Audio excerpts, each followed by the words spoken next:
늘 환영받는 학교가 좀 이상해요. 선생님 학교에서도 선생님들이 이렇게 환영받으셔야 될 텐데. 예, 보통 이렇게 우리 어렸을 때 수업 시간 생각해 보면 네. 꼭 조는 애들이 있고, 그죠? 맞아요. 예, 졸다가 누가 선생님 오신다 그러면 이제 막 깨고. 맞아. 네.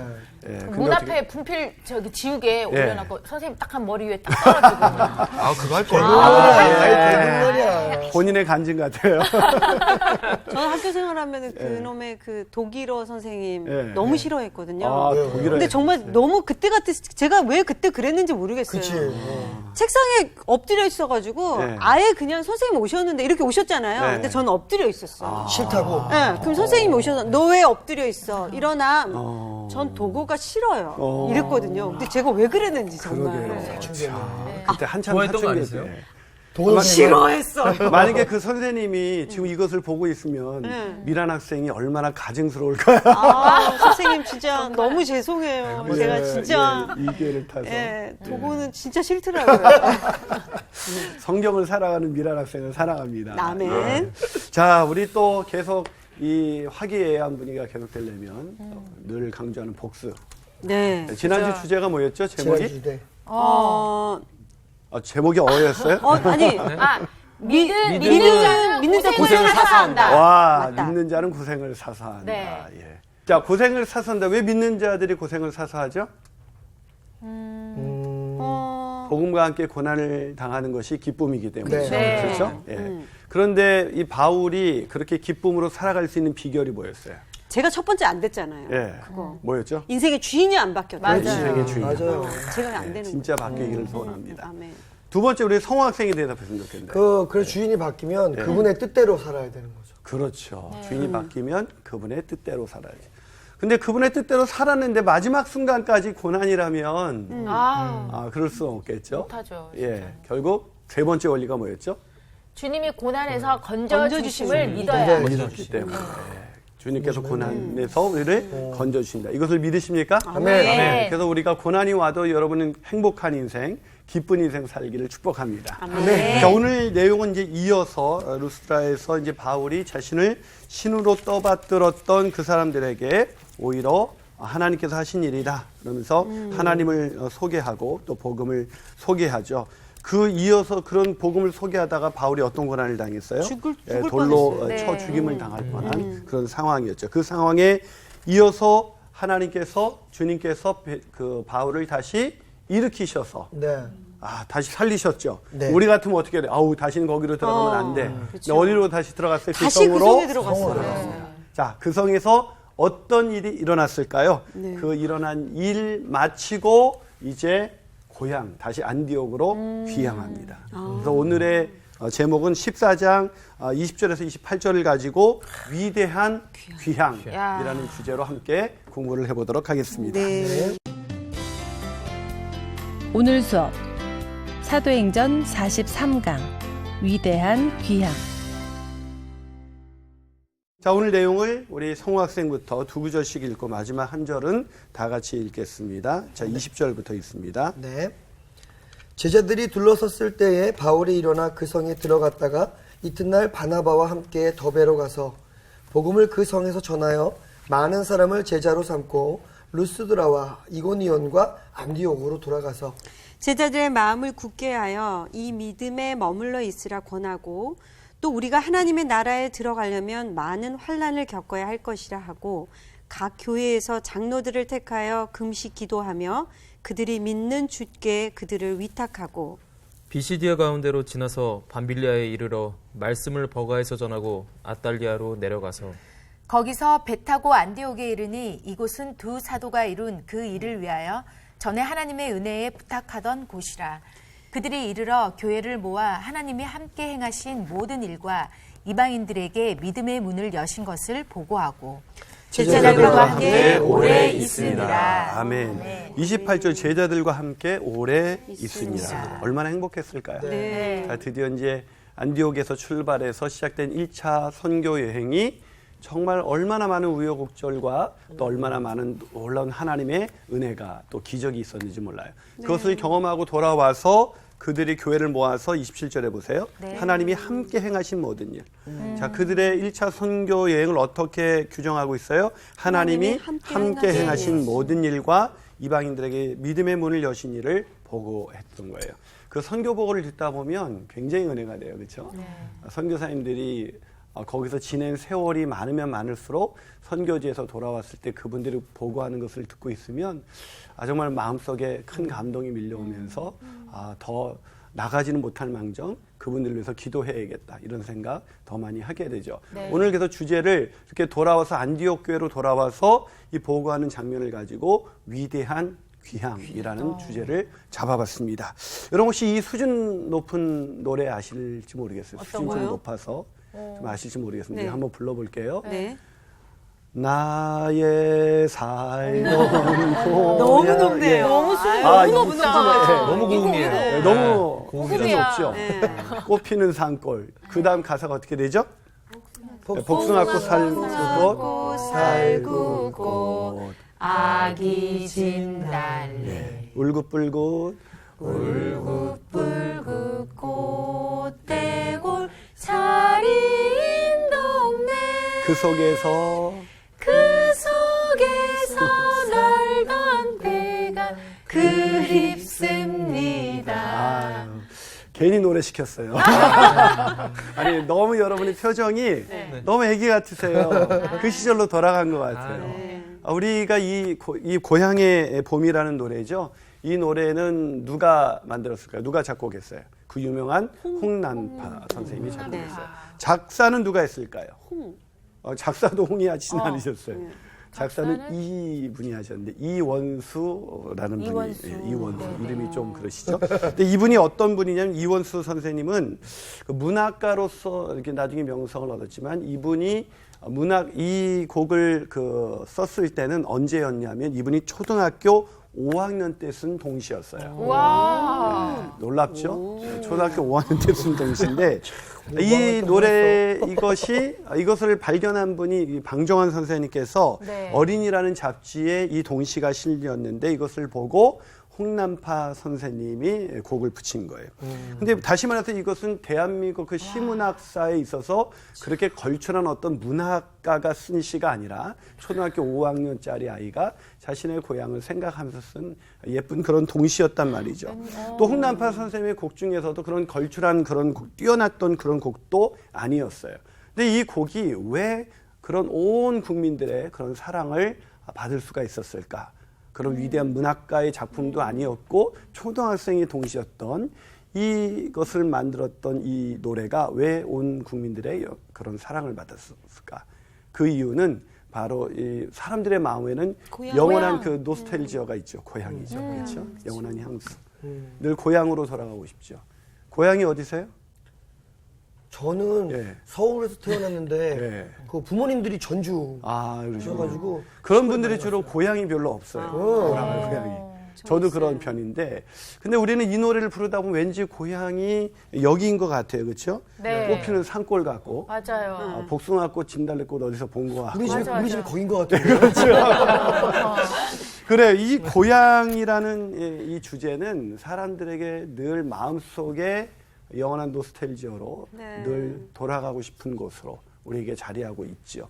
오늘 본문에 있는 이 내용을 보면서 이 바울도 고향 같은 어떤 제2의 고향 같은 바울의 고향은 다소였지만 이 안디옥이라는 것은 자신의 영적인 그런 의미 있는 고향과도 같은 곳이었을 거예요. 거기서 처음으로 사역자로서 정말 영혼들을 사랑하고 그분들에서 헌신했던 왜 목회자들도 처음 이렇게 목회했던 곳을 잊을 수가 없거든요.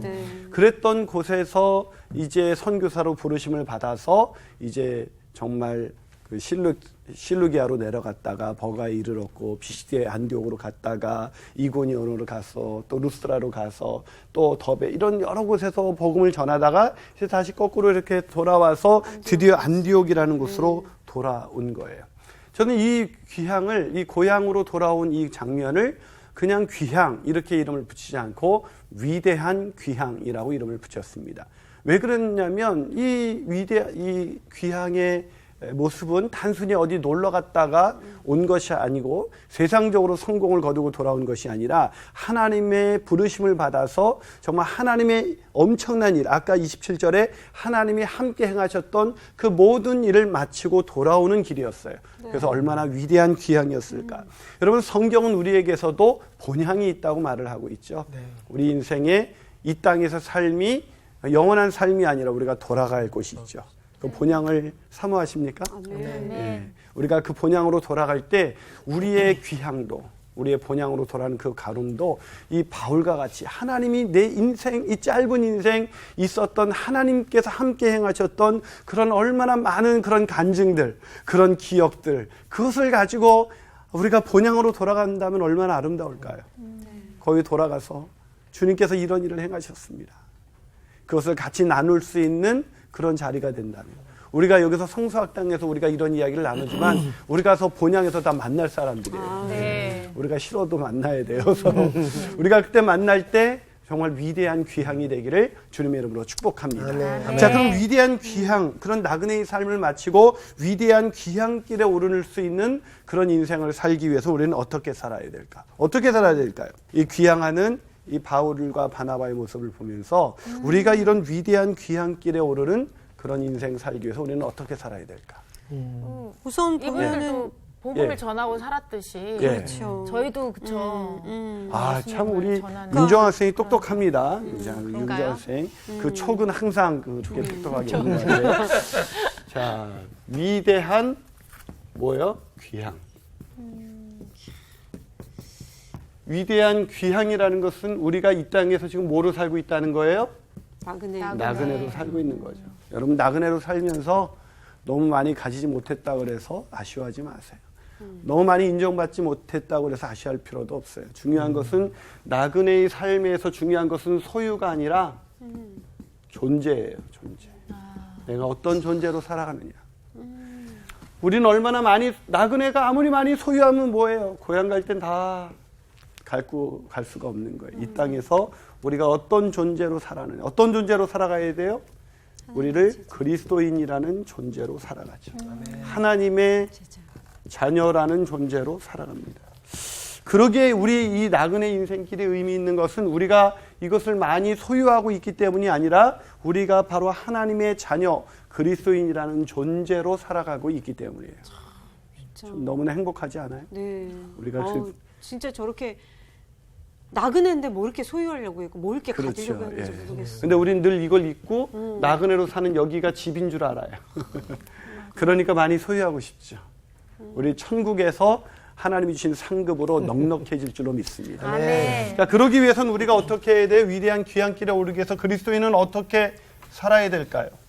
첫 번째로 복음을 전해야 된다. 복음을 전하자. 여러분, 우리가 이 땅에서 나그네로 사는데 어떤 존재로 산다 그랬어요? 그리스도인으로 살아요. 그리스도인에게 가장 중요한 건 뭐예요? 복음이죠. 우리를 그리스도인이 되게 한 것도 복음이고 우리들을 그리스도인으로 살게 만드는 것도 복음이에요. 그래서 우리가 살아가야 될 목적도 뭐예요? 복음을 전하는 것이죠. 근데 이것이 늘 우리에게는 정말 부담스러운 일이라는 것이죠. 저희 교회는 전도 폭발이 되게 활성화되어 있어서 전도 폭발 하신 분들이 굉장히 많았어요. 이 전도 폭발 하시는 분들을 보면 막 정말 열정이 대단해요. 그러다 보니까 전폭하지 않으면 막 견디기 힘든 그런 교회 분위기가 되기도 했었습니다. 근데 어떤 분은 전도 폭발을 하지 않았는데도 굉장히 많은 사람을 전도하는 경우가 있는가 하면 어떤 사람은 전도 폭발했지만 여전히 전도가 부담스러운 일이 되기도 합니다. 저는 꼭 전도 폭발이라는 것이 전도의 중요한 도구는 아니라고 생각해요. 다른 여러 가지 방법이 있죠. 사형리도 있고 생명의 달이라는 것도 있고 여러 가지 전도 방법이 있겠지만 중요한 건 이거예요. 우리가 지금 복음을 전하면서 살고 있느냐. 여러분, 오늘 바울과 바나바가 지금 귀향길에서 이제 돌아가면서 어떤 생각이 했을까요? 우리가 귀향길을 하다 보면 고향을 떠나올 때가 생각나잖아요. 네. 그러니까 자신이 여지껏 지나오는 일들이 주마등처럼 막 스쳐 지나갔을 거예요. 바울과 바나바를 선교사로 그렇게 성령께서 그들을 불러내신 그 일, 생각하면서 그때 정말 떠나고 싶지 않았는데 제자들과 1년간 가르치면서 너무나 행복했는데 하나님의 부르심을 받아서 떠났어요. 떠나면서 그들이 내려간 첫 번째 항이 어디였다고요? 실루기아라는 항이었죠. 이제 이 정도는 탁탁 나와줘야 됩니다. 굉장히 많이 반복했죠. 셀류케이아라고 불렀죠. 이 셀류케이아 왕조가 세운 아주 거대한 항구 도시. 그 항구 도시에서 막 명품 가방을, 명품 옷을 입고 명품 백을 들고 막 어떤 여행을 할까 막 그런 사람들 틈바구니 속에서 맞아요. 그들이 있었잖아요. 네. 그들을 위해서 드디어 그 배를 타고 전도. 전도 여행을 떠나기 시작했죠. 거기에서 막 버가에 갔더니 막 풍토병 걸렸더니 그때 죽을 뻔했는데 이제 그 고생했던 모든 일들이 추억으로 남는 거예요. 여러분 우리가 이 땅에서 주님 때문에 당한 모든 고난은 천국에서 우리의 정말 말할 수 없는 이야기거리가 될 거예요. 여러분 그래서 이 땅에서 고난 없는 사람이 얼마나 불쌍한 인생이에요. 맞아요. 그때 언제 할 말이 없어. 그래, 가면. 그치. 천국에 가서 할 얘기가 없어. 나 그냥 먹고 잘 살았는데 뭐 이 얘기밖에 없잖아요. 근데 그런 일들이 막 그런 아름다운 이야기가 됐어요. 여러분 그렇게 특히 그 클라이막스는 어디였을까? 1차 전도 여행에서 클라이막스. 마지막에 죽음이었죠. 그렇죠. 죽음이었죠. 돌로 맞아 네. 죽은 줄 알았어. 이미 죽었던 그 순간. 와 그때 우리가 다 제자들이 그때 막 둘러섰을 때 우린 그때 바울이 끝난 줄 알았어. 근데 무슨 일이 일어난지 알아? 하나님께서 놀랍게도 바울을 일으키셨죠. 그때 사람들의 그런 감동. 예. 그래서 우리 인생에도 그런 감동이 얼마나 많이 있었을까요? 여러분 그때 그런 환란을 왜 당했습니까? 왜 그렇게 그때 사람들이 물었을 거예요. 아니 바울 사도 왜 그렇게까지 했습니까? 왜 그래도 하나님이 살렸기 망정이지 돌 맞아 죽을 그 정도면 피했어야죠. 왜 그렇게 했어요? 그때 바울이 뭐라고 말했을까요?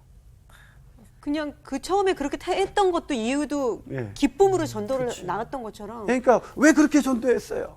기뻤어요. 왜 그렇게 기뻐요 그게? 주님을 위해서. 자, 하나님의 뜻이니까 기뻐서 다 맞는 답이에요. 그래서 저는 이렇게 바울이 대답했을 것 같아요. 복음을 전하는 것이 제 인생의 사명입니다. 저희 부르심입니다. 그것을 듣는 순간 사람들의 마음이 어땠을까요? 여러분의 인생의 사명은 뭐예요? 우리가 사명에 대해서도 몇 주 전에 배웠잖아요. 네. 여러분 인생에서 가장 중요한 것이 사명인데 오늘 본문에 있는 이 바울을 보면은요 사실은 이 바울의 1차 전도 여행을 보면 좀 무리 정도가 아니라 네. 복음에 미친 사람 같아요. 그렇죠? 네. 이렇게까지 복음 전할 것은 아니었을 거예요. 근데 바울이 왜 이렇게 강박관념을 갖고 있었을까? 왜 복음을 전하지 않으면 안 되는 그런 강박관념에 빠진 사람처럼 왜 그렇게 복음을 전했을까? 아픈데도 타우로스 산맥을 넘고 왔으면 요양해야 되는 대로 바도 회당으로 들어가고 뭐 사람들이 미움을 받아서 이제 좀 쉬어야 되는데도 계속 복음을 전하다가 결국 돌 맞아 죽을 위험에 있었잖아요. 네. 왜 그랬을까요? 왜?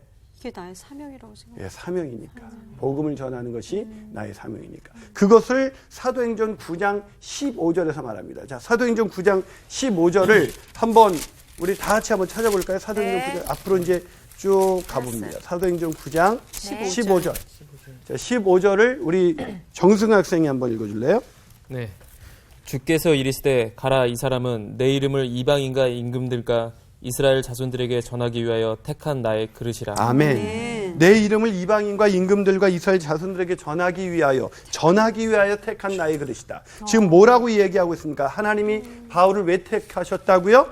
복음을 전하게 하기 위해서. 물론 그러면 목사님 바울은 하나님이 복음 전하는 것이 사명이니까 이렇게 살 수 있었겠지만 우리는 아니잖아요. 뭐 그럴 수도 있을 것 같아요. 근데 예수님께서 이렇게 말씀하십니다. 누가복음 4장 43절인데 제가 한번 읽어드려 볼게요. 예수께서 이르시되 내가 다른 동네들에서도 하나님 나라의 복음을 전하여야 하려니 나는 이 일을 위해 보내심을 받았노라. 누가 이 일을 위해서 보내심을 받았다고요? 예수님께서 하신 말씀이 나는 이 일을 위해서 하나님 나라 복음을 전해야 하리니 나는 이 일을 위해서 보내심을 받았다. 예수께서 이 땅에 오신 목적이 뭐예요? 복음을 전하기 위해서. 하나님 나라의 복음을 전하기 위해서. 왜요? 복음 전하지 않으면 사람 죽으니까요. 복음 전하지 않으면 인간 멸망하니까요. 돈 갖고 멸망하고 출세하고 멸망하니까. 그러니까 하나님께서 예수님을 이 땅에 보내신 것도 죄와 허물로 모든 것을 소유했을지라도 죄와 허물로 죽을 수밖에 없던, 아니 죽었던 우리를 살리기 위해서 보내심을 받으신 것이죠. 자, 그렇다면 우리도 왜 이곳에 있는 것일까요? 복음을 전하기 위해서. 우리가 이 땅에서 나그네로 사는 것, 우리가 구원받은 순간 천국 가면 가장 행복한 것 아니겠어요? 우리가 천국을 지금 안 가봤으니까 이 땅이 더 좋은 것 같지만 가봤다면 우리는 그곳이 어떤 곳인지 알게 됐다면 당장 죽는 것이 더 큰 축복이죠. 근데 왜 하나님이 남겨두셨어요? 왜? 복음을 전하기 위해서. 왜요? 아직도 그 놀라운 복음을 듣지 못한 사람들이 있기 때문이에요. 우리가 이것을 잊으면 안 돼요. 그런데 우리는 여전히 우리가 젊었을 때, 우리가 20대에는 이 뜨거운 복음을 전해야 된다는 뜨거운 열정에 불타 있었던 젊은이들이 많았어요. 근데 오늘날 복음을 전하는 사람들을 찾기가 너무나 힘들다는 것이죠. 왜요? 그것이 우리 인생의 사명인 줄 모르는 거예요. 근데 바울은 그것이 사명이었어요. 그래서 우리가 지난주 놀랬죠. 미란 학생이 20절 읽고 놀랬잖아요. 자, 20절 다시 한번 미란 학생 읽어보세요. 14장 20절 네. 미란 학생이 한번 읽어줍니다. 제자들이 둘러쌌을 때에 바울이 일어나 그 성에 들어갔다가 자, 바울이 일어나 어떻게 했다고요? 그 성에 들어갔다. 그때 깜짝 놀라 또 들어갔다고. 이때가 어떤 상황이었어요? 죽을 뻔했잖아요. 예, 죽었다가 살아났다. 뭐 죽은 거나 다름없는 그런 인생이 일어나자마자 다시 들어갔다. 왜 들어갔을까? 왜?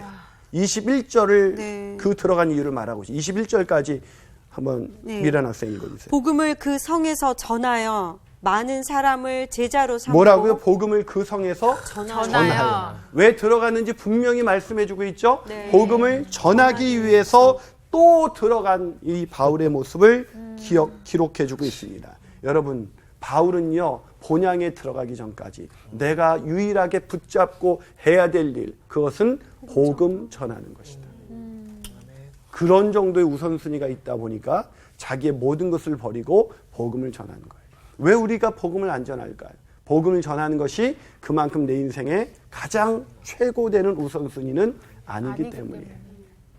그러기에 우리의 우선순위가 오늘의 이 바울의 모습을 통해서 바뀌어지게 되기를 주님의 이름으로 축복합니다.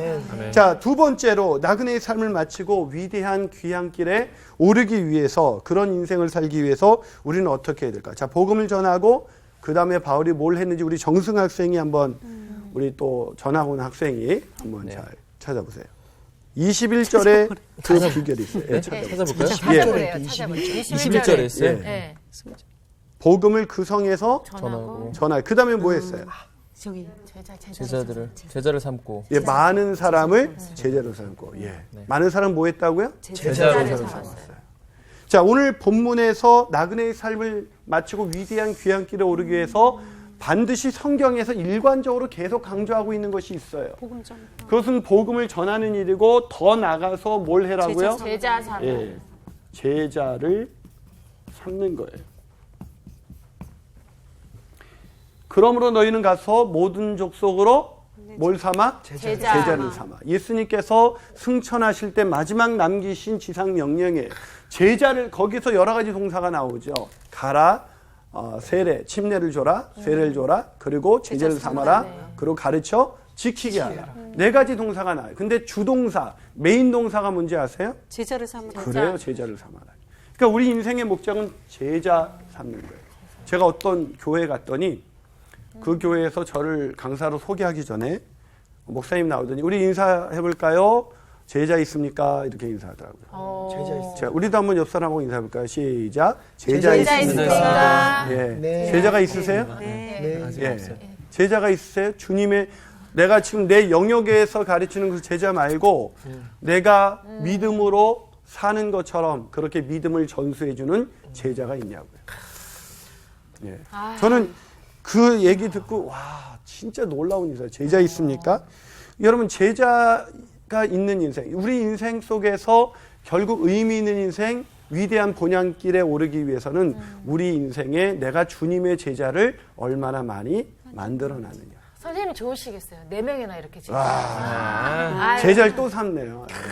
이렇게 훌륭한 제자들이 있어서. 근데 4명이 아니죠. 여기 광우 학생까지 지금.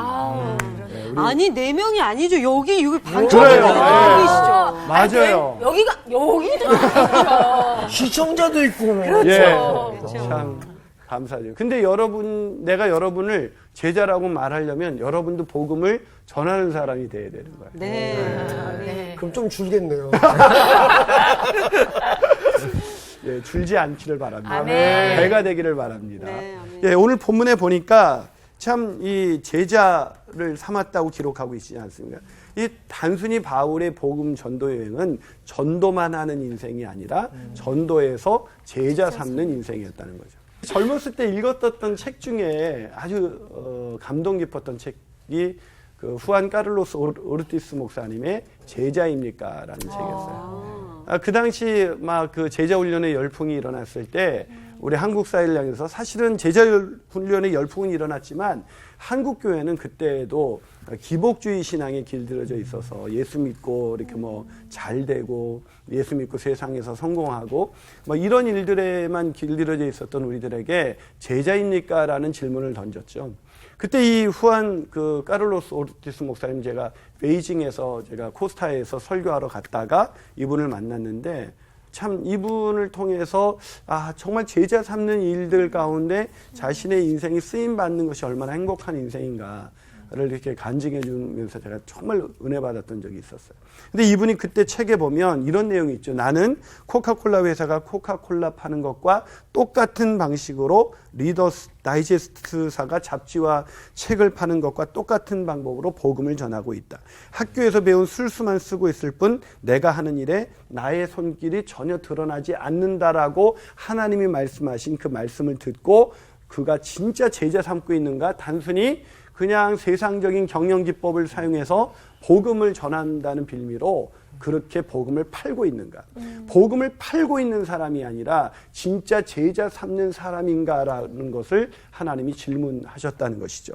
여러분 순간 목사님이 할 말을 잃었다고 합니다. 그러면서 자기는 제자를 양육하고 있는 것이 아니라 교회의 회원을 늘리고 있었다라고 말을 하고 있죠. 여러분 오늘날 교회가 영향력 있는 교회가 되느냐 아니냐는 얼마나 교회 회원을 많이 늘리느냐 아니냐가 아니라 얼마나 진정한 주님의 제자를 만드느냐 아니냐에 있는 것이죠. 여러분 그러기 때문에 내가 제자를 만들기 위해서는 내가 먼저 뭐가 돼야 돼요? 제자가 돼야 돼요. 그럼 여러분 후안 카를로스 오르티스 목사님이 말한 것처럼 이 질문을 우리에게 먼저 던져야 돼요. 여러분 제자이십니까? 나는 정말 제자입니까? 내가 예수님의 제자라는 말은 예수님처럼 내가 삶을 그 길을 따라갈 때 우리가 주님의 제자라고 말할 수가 있는 것 같아요. 근데 예수님이 우리에게 명령하신 일을 그럼 하고 있는가? 그 일이 뭐예요?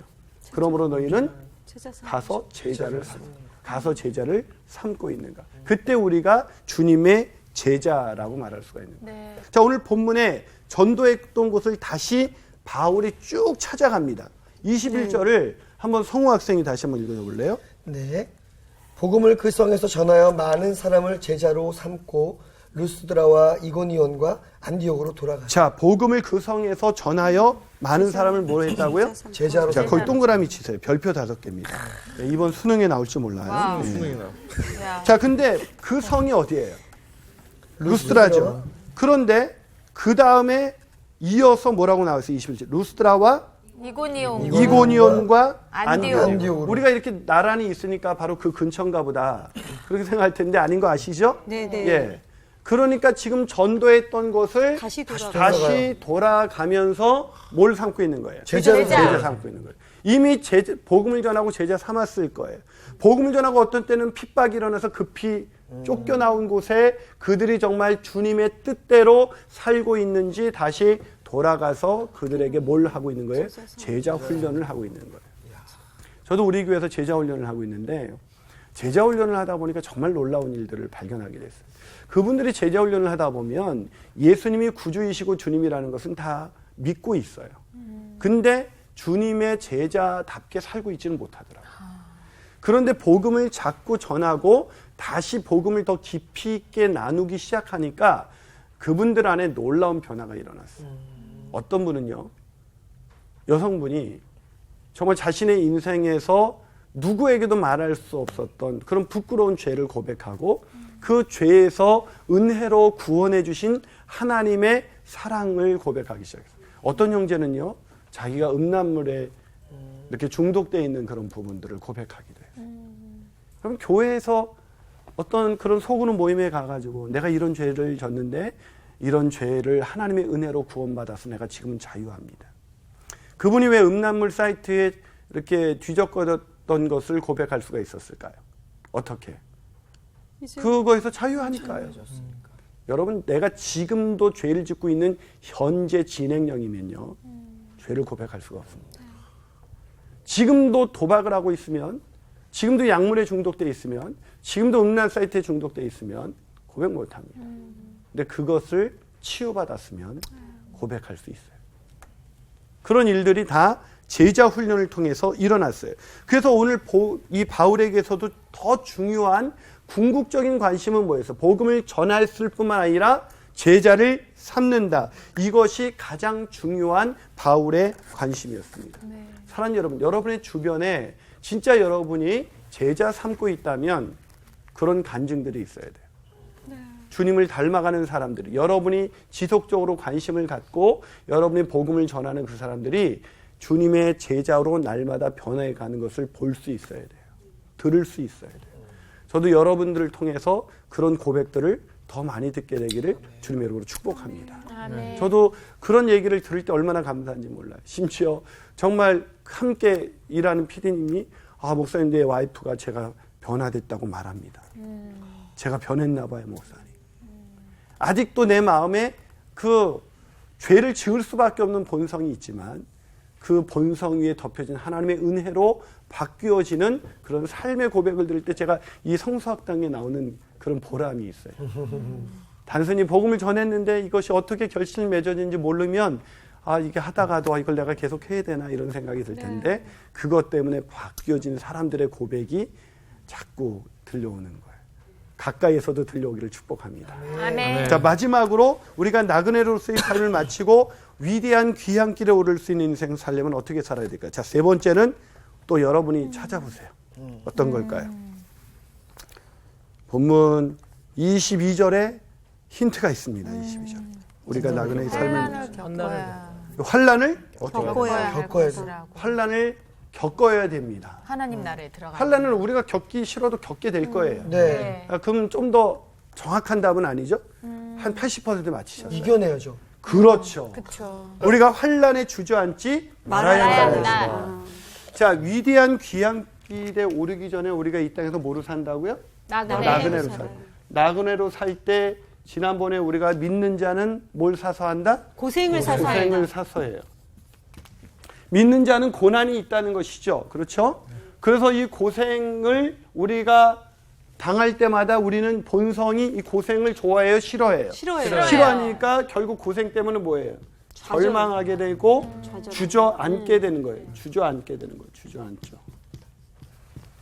그래서 절망에 주저앉을 수 있는데 바울은 어떻게 주저앉지 않을 수가 있었을까? 내가 나중에 귀향할 때, 내가 그 본향에 돌아갔을 때, 나를 믿음으로 파송한 안디옥 교인들 앞에 돌아갔을 때 그들이 날 위해서 얼마나 지금도 기도하고 있고 우리를 위해서 얼마나 몸부림치면서 응원하고 있을까. 더 나아가면 하나님께서 그 본향에 나를 불러들이실 때 나에게 이 일을 맡기셨는데, 복음 전하고 제자 삼는 이 일을 맡기셨는데 그때 내가 이거에 주저앉으면 안 되겠지. 내가 다시 그날을 사모하면서 견딜 수가 있었던 거예요. 여러분, 어떻게 고난을 이길 수가 있을까? 어떻게 환난에 주저앉지 않을 수가 있을까? 세 번째는 뭐라고요? 환난에 주저앉지 말자. 환난에 주저앉으면 안 돼요. 여러분, 주님의 일을 하다 보면 환난이 많이 있어요. 네. 교회에서도요. 뭔가 리더가 되고 목자 일을 하면요. 우리 맡겨진 양떼들이 항상 나에게 순종하고 막 그러기보다는 말도 안 듣고 나에 대해서 수근수근 거리기도 하고 뭐 이런 사람들이 솔직히 있어요. 목회를 하다 보면 그런 일들도 많이 있습니다. 여러분, 우리가 크리스찬으로 살아갈 때 늘 괜찮은 거 아니잖아요. 어쩌면 그리스도인답게 살다 보니까 화내고 싶어도 화내지 못하고 억울해도 내색하지 못하고 그 길을 걸어갈 때가 얼마나 많아요. 그런데 그때도 우리가 주저앉지 말아야 됩니다. 왜요? 우리는 본향으로 돌아갈 수가 있으니까. 그래서 바울은 제자들에게 말합니다. 자, 22절, 제자들의 마음을 어떻게 했다고요? 굳게 하여. 굳게 했다는 거예요. 굳게 하여. 이 믿음에 머물러 있으라. 왜 이 말을 했을까요? 마음을 굳게 하지 않고는 믿음에 머물러 있기가 어렵다는 거예요. 여러분, 믿음은 하나님의 선물로 주어졌어요. 그러나 이 선물로 주어진 이 가치, 이 영원한 가치를 우리가 마음을 굳게 하여 이 믿음에 머물러 있기 위해서 노력해야 돼요. 왜냐하면 안 그러면 세상 풍조에 휩쓸려 지나가거든요. 그래서 머물러 있으려고 노력하고 의지하고 주님 앞에 내가 돌아갈 그날을 사모하면서 계속 머물러 있어야 되는 거죠. 그러면서 그렇게 권했어요. 왜 그렇게 권했을까? 사도 바울이 여러분, 우리가 여기까지 14장까지 바울의 모습을 읽다 보면 바울은 철인 같아요. 네. 그렇죠? 맞아요. 바울은 뭐 웬만한 고난이 와도 할렐루야, 고난을 다 주님의 뜻으로 받아들입시다 이럴 것 같아. 아니에요. 바울이 말했잖아요. 우리가 전번에 15절에 우리가 너희와 성정이, 당신들과 성정이, 여러분과 성정이 같은 사람입니다. 네. 우리도 여러분과 똑같이 고난이 싫고 어려움이 싫은 사람들입니다라는 고백 아닐까요? 바울도 너무 힘들었을 거예요. 포기하고 싶었을 거예요. 힘든 그 몸을 이끌고 넘어설 때마다 하나님 여기는 아닌 것 같아요 라는 마음이 수도 없이 들었던 거예요. 그런데 그때마다 어떻게 했어요? 믿음에 머물러 있기를, 내가 고향으로 돌아갈 날을 사모하면서 버틴 거죠. 저는 믿음은 버티는 거라고 생각해요. 버텨 계십시오. 하나님이 부르신 그 소망의 자리에서 버텨 계십시오. 비바람이 불어도 어느 날 비바람이 거치고 귀향할 날이 있을 거예요. 그때 우리는 하나님 은혜 가운데 다시 그분과 만나서 우리가 만났던 모든 고난이 아름다운 추억으로 바뀔 수 있을 거예요. 저는 오카노 목사님의 그 제자훈련의 그 열정, 그 광희는 그 영화 보셨어요? 그 영화를 보면, 영화를 보고 오더니 우리 평신도가 그러더라. 목사님, 우린 그렇게 못 살 것 같아요. 오카노 목사님은 우리는 그렇게 못 살 것 같은데 어떻게 그렇게 사셨을까? 유명하죠. 마지막 그 사진이 가족 그 영정 사진을 놓고 찍은 사진이 마지막 처음 가족 사진이었다 그러잖아요. 어떻게 그렇게 살 수 있었을까? 아마 제자 삼는 그 사명, 본향에 돌아갔을 때 주님이 나를 맞아주실 그날을 사모하면서 버티신 것이 아닐까.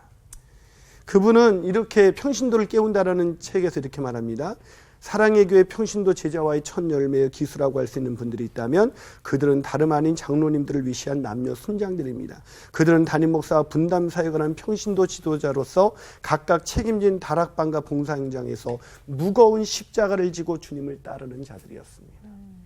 여러분, 그 십자가를, 무거운 십자가를 지고 주님을 따르는 것, 그것이 우리가 본향에 이르기 전까지 우리가 해야 될 일입니다. 바울은 말입니다. 고린도후서 11장 23절에서 27절에서 그 수많은 자신이 당했던 그 고난의 깊이가 얼마나 엄청난 것인지 말합니다. 그런 고난 속에서도 어떻게 그는 고향으로 돌아올 수가, 그런 고난을 견디고 마침내 귀향할 수가 있었을까? 그것은 자신에게 맡겨진 그 사명을 감당해야만 내 인생의 본향길이 아름다울 것이다 라는 믿음 때문이었죠. 제가 이것을 보면서 어느 선교사님 이야기가 떠올랐습니다. 이번에 아프리카에서 선교를 하다가 두 아들이 다 죽었어요. 그리고 마침내 두 아들을 잃은 충격에 부인도 사랑하는 아내도 그냥 세상을 떠나가고 말았습니다. 선교지에서 두 아들과 아내를 다 잃었어요. 얼마나 힘들었을까요? 이제 선교를 나는 실패했구나 생각하고 다 혼자 할 수가 없어서 이제 고향으로 돌아오는데, 그때 마침 미국에서 사냥을 나갔다가 여행을 나갔다가 돌아오는 대통령을 맞이하는 그런 군악대의 그 모습이 눈앞에 보이기 시작했습니다. 그 대통령이 내려서자 군악대의 예포 소리와 붉은 주단이 깔렸어요. 수많은 사람들의 환호성이 들려왔습니다. 그것이 다 끝나고 나서야 이 선교사가 그 배에서 내려올 수가 있었는데 그러자 다 돌아가고 나면 썰렁한 자리였어요. 아무도 없는 그 자리. 그때 그 순간 마음속에 이런 생각이 들었다고 합니다. 휴가를 나갔다가 오는 대통령은 저렇게 큰 환영을 받는데 선교지에서 두 아들과 부인을 잃고 돌아오는 나를 맞이하는 사람은 아무도 없구나. 근데 그 순간 갑자기 자신이 초라하게 느껴진 그 순간 어디선가 한 음성이 들려왔대요. 그 음성은 이거였습니다. 내 아들아, 넌 아직 고향으로 돌아오지 않았다. 내가 고향으로 돌아오는 날, 그날에는 군악대와는 비교할 수 없는 천사들의 합창 소리가 들려질 것이고 내가 너를 나가서 친히 너를 맞이할 것이다. 그 주님 오시는 우리가 주님을 만나는 그날, 본향에 이르는 그날을 사모하면서 오늘도 전도하고 제자 삼는 저와 여러분이 되시기를 주님의 이름으로 축복합니다. 아멘. 네, 오늘 강의 여기까지입니다. 감사합니다.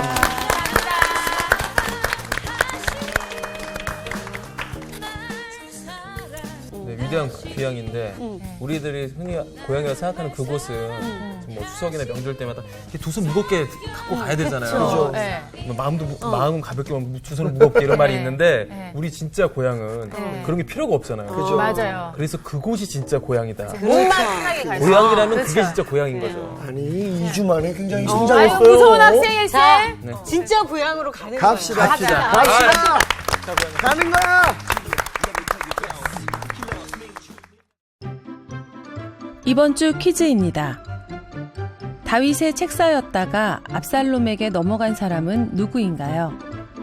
1번 아히도벨, 2번 나다나엘, 3번 후세.